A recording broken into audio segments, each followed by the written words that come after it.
wabarakatuh. Waalaikumsalam warahmatullahi wabarakatuh. Oke, selamat siang semuanya. Bagaimana kabarnya pada hari ini? Alhamdulillah baik, Bu. Oke, berarti semuanya baik ya pada siang hari ini. Apakah siap untuk belajar dengan Ibu pada hari ini? Siap, Bu. Oke, sebelum mulai pembelajaran kita pada hari ini, silakan ketua kelasnya untuk berdoa terlebih dahulu supaya pembelajaran kita pada hari ini itu berjalan dengan lancar. Pada ketua kelas, silakan. Untuk memulai pelajaran atau baiknya kita berdoa menurut kepercayaan masing-masing. Berdoa dimulai.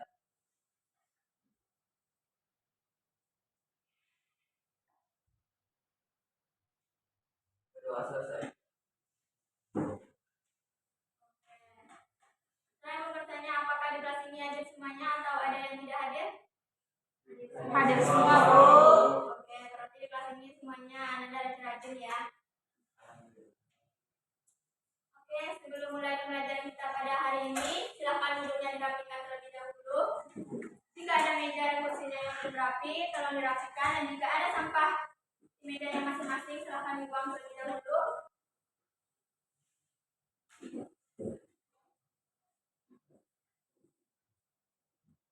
Oke, sebelum lanjut pembahasan materi kita tentang hari ini, yaitu tentang kromosom dan gen, ada yang tahu minggu kemarin kita sudah belajar tentang apa?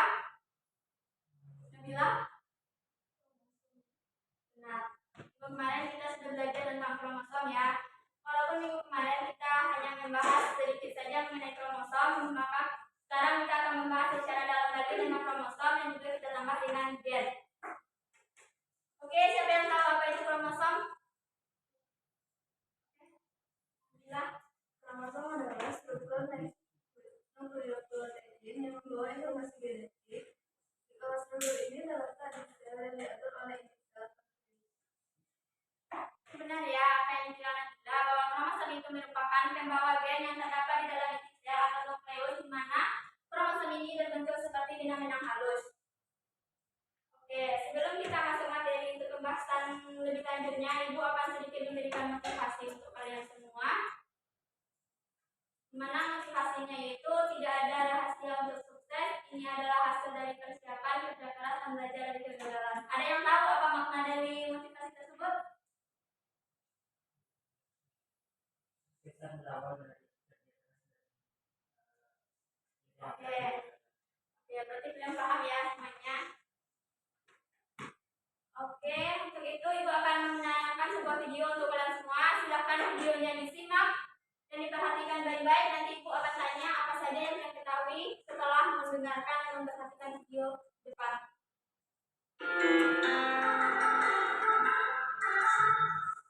What if we get to know the probability of us falling a prey to a particular disorder in advance?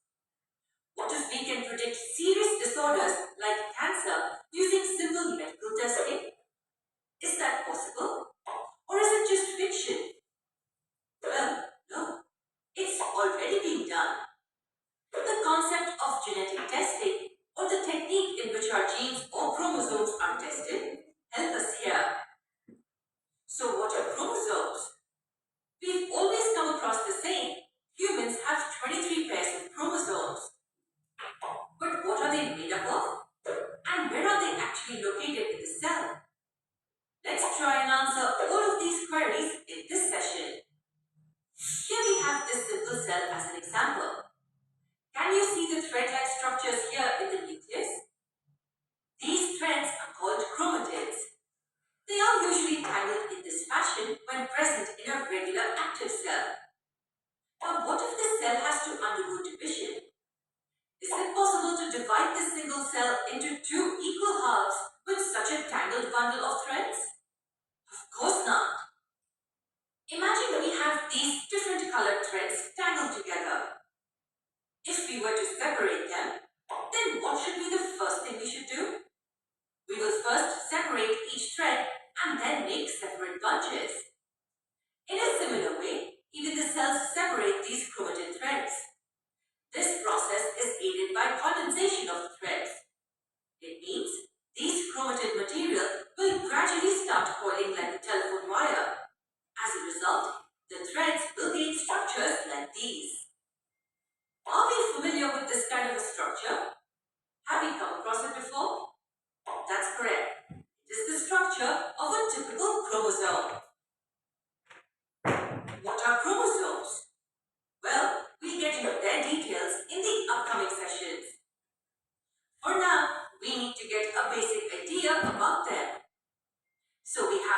cell with threads sorted in.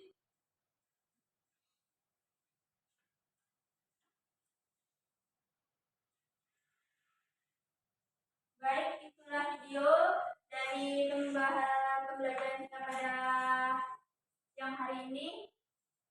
Siapa yang tahu apa saja pembahasan yang terdapat di dalam video tadi? Oke, pada TV silakan.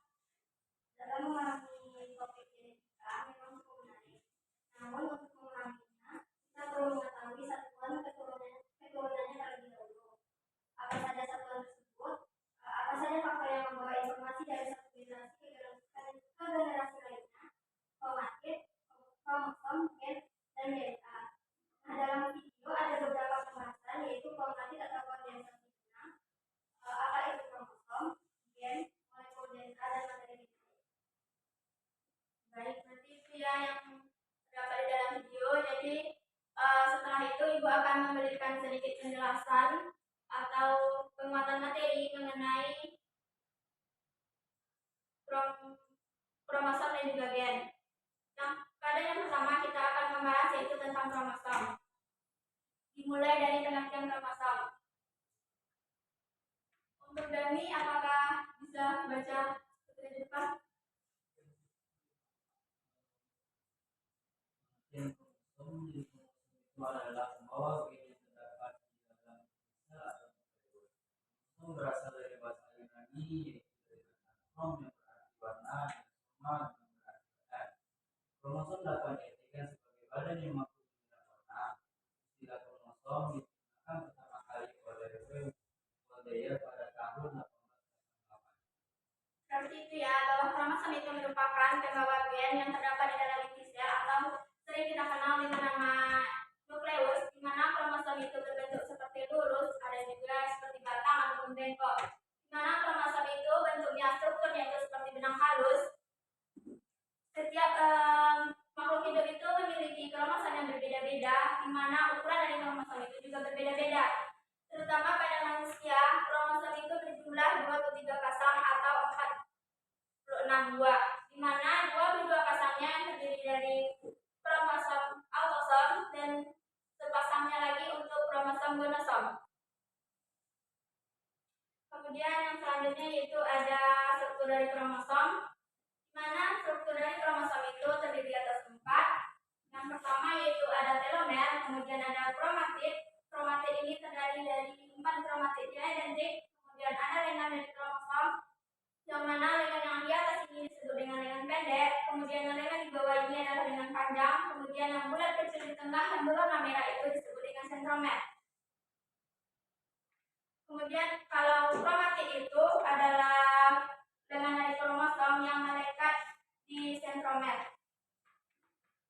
Ini yang dinamakan dengan kromatid. Kromatid ini menempel dengan yang menempel pada sentromernya. Kemudian untuk lengan kromosom itu merupakan rangkaian DNA dan juga protein, di mana lengan panjangnya ini disebut dengan dilambangkan dengan I, kemudian lengan pendek ini dilambangkan dengan P. Kemudian itu ada juga sentromer. Sentromer ini bagian tengah dari kromosom yang berfungsi sebagai tempat pelekatnya kromosom. Kemudian juga ada telomer. Telomer ini adalah bagian ujung dari kromosom yang berwarna biru. Apakah sampai di sini kalian paham? Paham, Bu. Apakah ada yang ingin bertanya? Oke, sebenarnya tidak ya. Kita lanjutkan ke bahasan selanjutnya yaitu mengenai bentuk dari kromosom. Bentuk dari kromosom ini terdiri dari 2. Yang pertama itu berdasarkan fungsinya, kemudian yang selanjutnya itu berdasarkan sentromernya. Jika berdasarkan fungsinya itu ada 2, yaitu autosom dan gonosom. Autosom itu disebut juga dengan kromosom tubuh karena dia fungsinya itu untuk mengendalikan sifat tubuh. Ada yang tahu berapa jumlah kromosom dari autosom? Oh, benar ya, 22 pasang. Jadi kromosom autosom ini itu mengendalikan sifat tubuh baik itu dari warna rambut kita, warna kulit, gigi, warna mata, sebagainya. Kemudian untuk kromosom gonosom itu berfungsi untuk mengendalikan jenis kelamin. Ada yang tahu berapa jumlah kromosom oktosom? Kromosom? Pasang. Benar ya, bahwa kromosom kromosom itu terdiri dari satu pasang, di mana untuk laki-laki itu X, Y, sedangkan untuk perempuan itu adalah XX.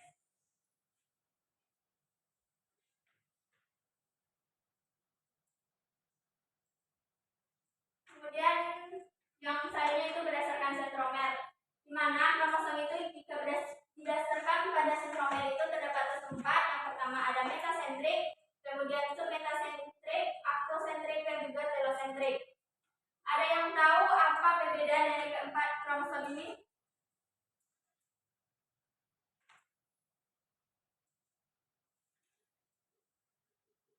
Sepertinya tidak ya. Yang pertama ada metasentrik. Metasentrik itu adalah telomernya, sentromernya itu tepat berada di tengah kromatit sehingga membagi lengannya sama panjang. Ini sehingga lengannya ini sama panjang, lengan pendek dan juga lengan panjangnya itu sama. Kemudian untuk submetasentrik itu sentromernya itu tidak tepat berada di tengah-tengah kromatit sehingga lengannya itu tidak membagi sama panjang. Bahkan lengan di bawah ini lebih panjang daripada lengan di atas. Kemudian untuk akrosentrik ini sentromernya itu terletak di ujung kromatit sehingga salah satu ujungnya itu lebih panjang daripada ujung yang lain. Kemudian untuk telosentrik ini sentromernya tepat berada di ujung kromatit sehingga hanya terdapat satu lengan, yaitu lengan panjang saja. Selanjutnya itu kita lanjut kepada sifat-sifat dari kromosom. Di sini ada 6 sifat dari kromosom. Kepada Zaki, membantu ibu untuk membacakan. Baik, sifat yang kita lihat pada waktu usia sekolah mempunyai ukuran panjang 0,2 sampai 40 mikron. Selanjutnya sel prokariotik hanya memiliki satu kromosom yang terdapat di luar inti sel. Sel eukariotik jumlah kromosomnya bervariasi menurut jenis organisme dan terdapat dalam inti. Umumnya memiliki susunan kimia yang terdiri di atas kromatin 60%, DNA dan RNA 5%, dan yang terakhir memiliki beberapa enzim yang terlibat dalam sintesis DNA dan RNA. Berarti benar ya bahwa ada 6 sifat dari kromosom, di mana bahwa kromosom itu hanya memiliki ukuran yang panjang yaitu 0,2 sampai 40 mikron. Kemudian umumnya susunan dari kromosom itu terdiri dari kromatidnya 60%, DNA dan juga RNA-nya itu hanya 5%. Sampai di sini apakah kalian semuanya paham? Jadi sekarang kita lanjut ya, pembahasan kita selanjutnya itu mengenai gen. Kepada Wafi, Gen adalah gen merupakan unit kualitas sifat bagi organisme hidup yang diturunkan atau diwariskan oleh satu individu pada keturunannya melalui proses evolusi. oke, berarti gen itu merupakan unit pewarisan sifat bagi suatu organisme yang diturunkan atau diwariskan kepada individu yang akan kepada keturunannya melalui proses reproduksi. Gen itu terdapat berpasangan, salah satunya itu dalam lokus pada kromosom yang homolog. Masing-masing gen dalam pasangan ini disebut juga dengan alel. Kemudian selanjutnya yaitu ada struktur dari kromosom. Ada yang tahu apa saja struktur dari kromosom gen?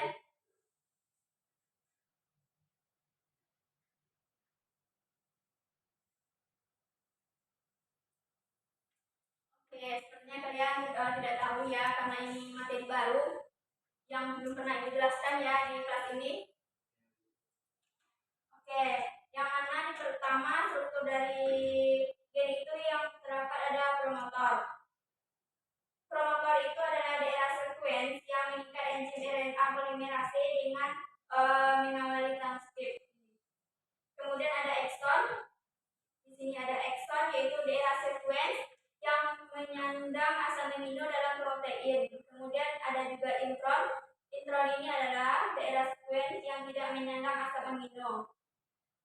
Kemudian juga ada dinamakan dengan terminator. Ini yang dinamakan dengan terminator yaitu dia sequence yang mengakhiri akhir dari transkrip dan melepaskan RNA polimerase.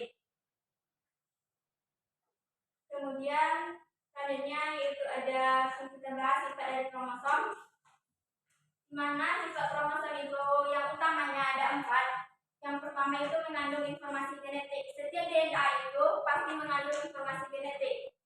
Kemudian tiap gen itu mengandung tugas dan fungsinya yang berbeda-beda. Kemudian pada waktu pembelaan mitosis dan meiosis dapat mengandalkan duplikasi. Kemudian ditentukan oleh kombinasi basa nitrogen. Oke, selanjutnya yaitu ada fungsi dari gen. Di sini terdapat 3 fungsi utama dari gen. Nah, boleh dibacakan apa itu fungsi dari gen? Fungsi gen pertama adalah mempunyai informasi genetik kepada keturunannya, mengendalikan perkembangan dan metabolisme sel atau individu yang terakhir sebagai pembawa sifat yang terdapat di dalam kromosom.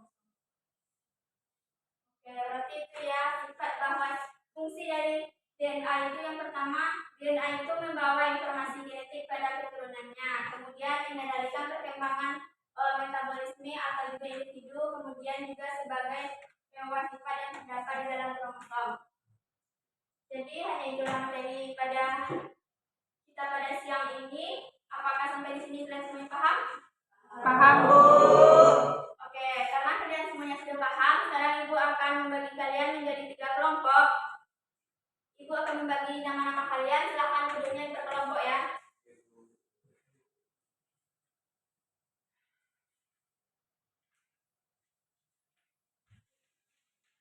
Di sini Ibu sudah ada RKPD, di mana di dalam RKPD itu terdapat 3 pertanyaan. Silahkan kalian diskusikan dengan teman kelompoknya pertanyaan yang cantumkan dalam RKPD-nya. Sebelum itu kalian harus membaca dan juga memahami teori dasar yang sudah Ibu cantumkan di dalam RKPD-nya ya. Oke, sekarang Ibu akan membagi kalian menjadi 3 kelompok, yaitu yang kelompok pertama terdiri dari Pupus, Wafi, Kasih, kemudian Hasbi dan Miska. Kelompok 2-nya ada Tiwi, Raffi, Bagas, Zaki, Sofia. Kemudian kelompok 3-nya ada Nabila, Dani, Fauzan, Azmi, Ola. Silahkan duduk berkelompok terlebih dahulu. Berada di mana? Kelompok 1 di sini, kelompok 2 di sini, kelompok 3.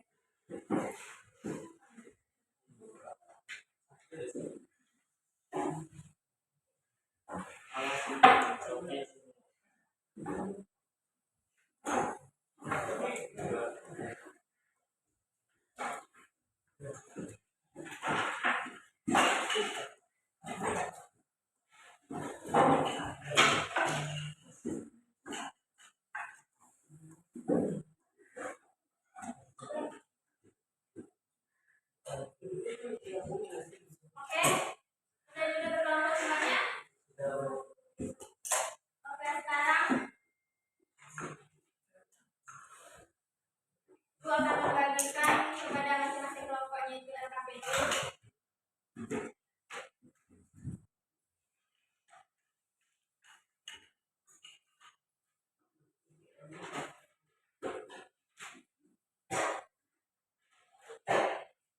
Oke, karena RKPD-nya sudah Ibu bagikan ke kelompok, sekarang silahkan kalian berdiskusi dengan anggota kelompoknya. Ibu kasih waktu selama 5 menit ya.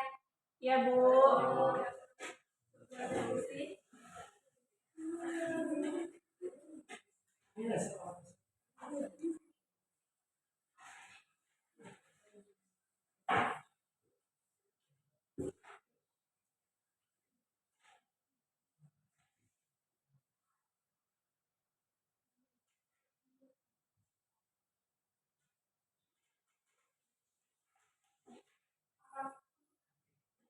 Kelompok ketiga, apakah ada yang tidak paham? Bagaimana dengan kelompok 2?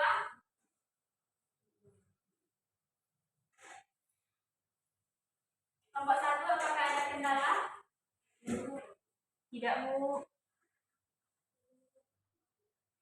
Oke, untuk kelompok 3 kalian menjawab pertanyaan nomor 2, dan untuk kelompok 2 menjawab pertanyaan nomor 1, dan untuk kelompok 1 menjawab pertanyaan nomor 3.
Bagaimana? Apakah kalian sudah siap melakukan diskusinya?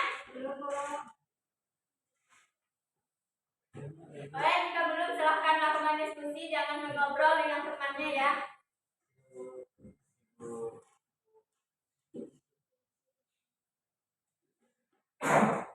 Bagaimana kelompok 2?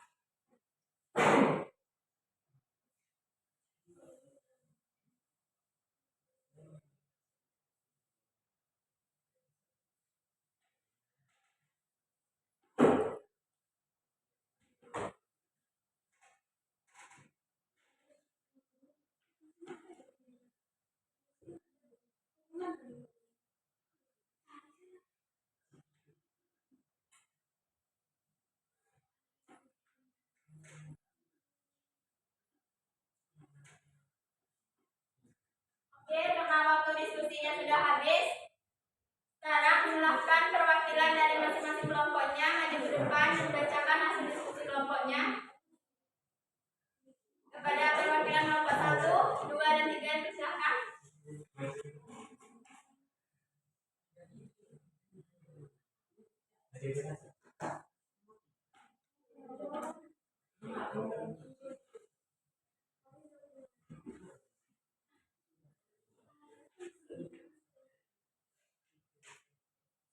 Oke, silahkan masing-masing kelompoknya satu orang perwakilan maju ke depan.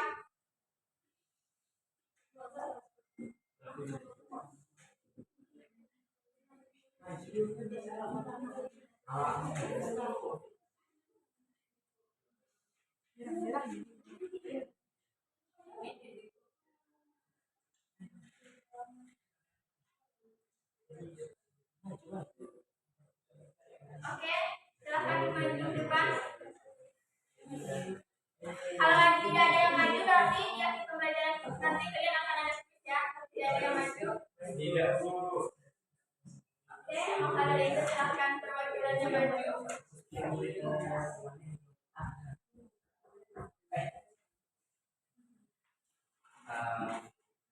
Assalamualaikum warahmatullahi wabarakatuh. Waalaikumsalam warahmatullahi wabarakatuh.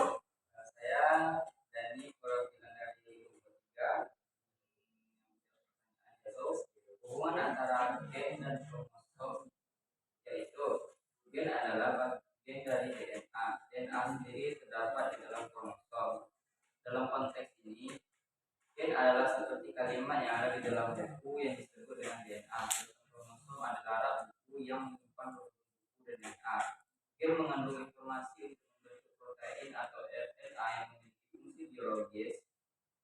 Protein atau RNA ini dapat mempengaruhi sifat-sifat, penyakit, dan interaksi organisme dengan lingkungannya. Kromosom berisi DNA dan protein yang membentuk inti sel. Kromosom memfasilitasi proses pembelahan sel dan penyebaran informasi genetik dari induk ke keturunan. Kromosom juga mengandung daerah non-genetik yang berperan dalam regulasi ekspresi gen. Ini mencakup kromatif, enhancer, dan daerah lain dari DNA yang mengontrol kapan, di mana, dan sejauh mana sebuah gen diekspresikan. Kromosom dapat melakukan pertukaran genetik dengan kromosom homolog dalam proses rekombinasi meiotik. Hal ini menciptakan variasi genetik yang merupakan dasar dari evolusi dan diversitas biologis. Baik, nah itu saja. Assalamualaikum warahmatullahi wabarakatuh. Waalaikumsalam warahmatullahi wabarakatuh. Seperti itu ya hasil diskusi dari kelompok Ya. 3. Apakah dari kelompok lain ada jawaban yang berbeda atau malah jawaban yang sama? Sama, Bu. Oke, berarti sama ya. Oke, untuk selanjutnya silakan kepada kelompok 1 perwakilannya.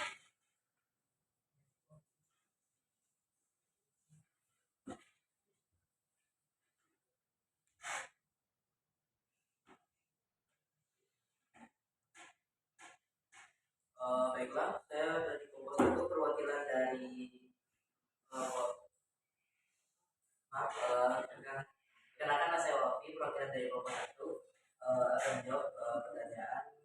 Di mana pertanyaannya yang pertama itu bagaimana pendapat kalian, apakah seseorang yang kembar identik memiliki materi genetik yang sama? Lalu jelaskan. Menurut saya sendiri, seseorang yang kembar identik memiliki materi genetik yang sama, tetapi tidak persis sama. Karena kembar identik terbentuk dari pembelahan satu sel telur yang dibuahi oleh satu sel sperma.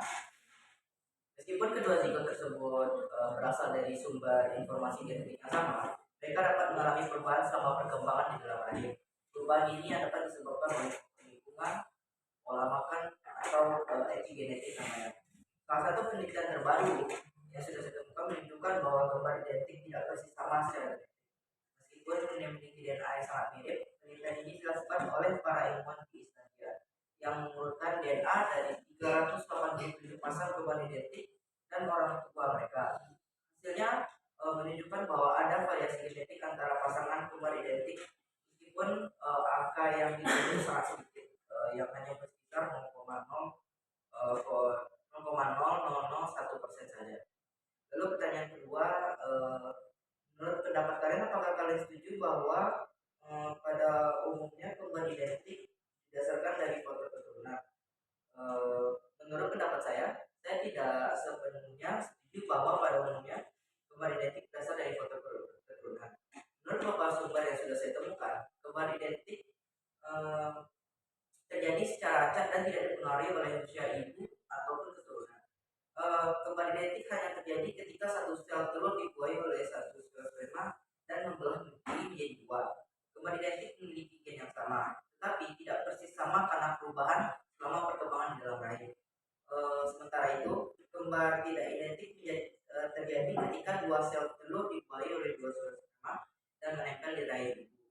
Kembar tidak identik memiliki gen yang berbeda, sehingga penampilan mereka ada sedikit perbedaan, dan juga kembar tidak identik juga bisa memiliki jenis kelamin yang berbeda juga. Oke, itu sudah jawaban dari saya. Terima kasih. Oke, berarti itu ya hasil diskusi dari kelompok 1. Oke, apakah jawabannya ada yang berbeda? Sama, Bu. Oke, berarti sama. Kembali jalan jawabannya. Silakan untuk kelompok terakhir yaitu kelompok 2. Perwakilannya untuk menentukan.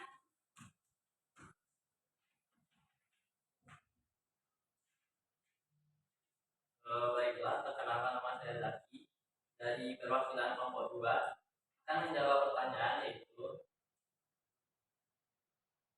berdasarkan gambaran jalan dipaparkan dalam pertanyaan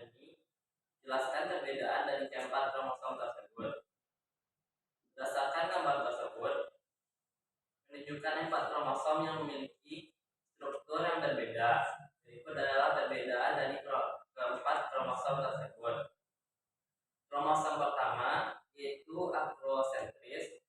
Sentromernya mendekati salah satu ujung lengan kromosom atau subterminal, dengan yang satu jauh lebih panjang dari lengan kromosom yang lain. Kromosom kedua submetasentris, lengan kromosom tidak sama panjang. Sentromer terletak tidak di tengah. Sentromer agak mendekati ujung salah satu lengan kromosom. Sentromer berada di daerah submedian.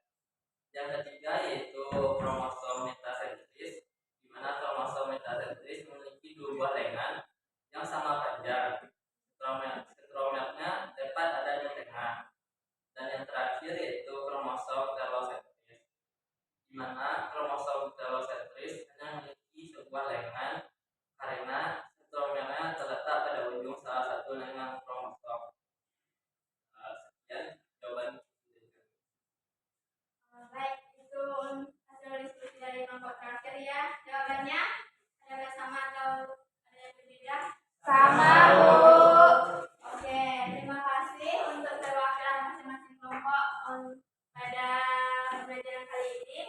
Nah, itulah pembelajaran kita pada hari ini mengenai kromosom dan juga gen. Dan untuk minggu depan kita akan belajar tentang DNA. Untuk itu silahkan kalian baca, kemudian tonton videonya, kalian resum materi mengenai DNA. Minggu depan akan Ibu tagih ya. Iya, Bu. Oke, sebelum Ibu tutup pembelajaran kita pada hari ini, siapa yang dapat menyampaikan kesimpulan tentang materi kita hari ini? Baik, pada kita silakan. Jadi kesimpulan kita pada pembelajaran ini adalah pertama, kromosom merupakan teknologi yang terdiri dari besar. Kemudian kedua, berdasarkan struktur kromosomnya, kromosom itu dibagi lagi ada telomer, sentromer, dan lengan kromosom. Kemudian bentuk dari kromosom kedua itu berdasarkan fungsi dan berdasarkan sentromernya. Lalu dia merupakan unit keluarga juga bagi organisme yang diturunkan oleh suatu individu pada keturunannya melalui reproduksi. Kemudian strukturnya itu ada kromosom, ekson, intron, dan Baiklah, itu untuk kesimpulan pembelajaran kita pada hari ini. Sebelumnya Ibu tutup pembelajaran kita pada hari ini, terlebih dahulu mari kita membacakan Alhamdulillahirabbil alamin. Alhamdulillahirabbil alamin. Baiklah, pembelajaran kita pada hari ini Ibu tutup sampai sini ya, karena sudah jamnya untuk istirahat. Assalamualaikum warahmatullahi wabarakatuh. Waalaikumsalam.